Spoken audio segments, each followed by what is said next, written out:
কেমন আছেন বিআই সাহেব? বুকে বড় জ্বালা বিন সাহেব। তাহলে তো মনে হয় বিয়ের গ্যাস্ট্রিকের সমস্যা, গ্যাস্ট্রিকের ট্যাবলেট খান।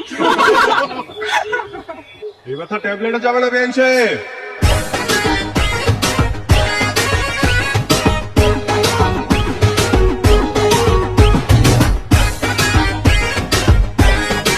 আপনার হাতে ঠান্ডা শরবত খেলে এই ব্যথা এমনিতেই চলে যাবে বিন সাহেব।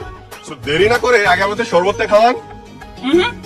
এভাবে তো শরবত খাওয়াবো না, আগে আপনাদের সাথে আমাদের ডেনা পানোর হিসাবটা ফাইনাল করি, তারপর না হয় শরবত খাবেন। আরে আফসোস, বিন আমাদের কষ্টটা বুঝলো না। হ্যাঁ বিন সাহেব, আমরা শরবতটা খেতে খেতে হিসাব নিকাশ ফাইনাল করি। সমস্যা নেই, আমরা হচ্ছে দিলওয়ালা বংশের মানুষ। মানুষের মনে কিভাবে জায়গা করে নিতে হয় সেটা আমরা খুব ভালো করে জানি।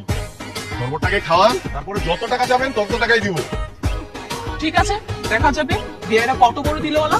এই নেন শরবত।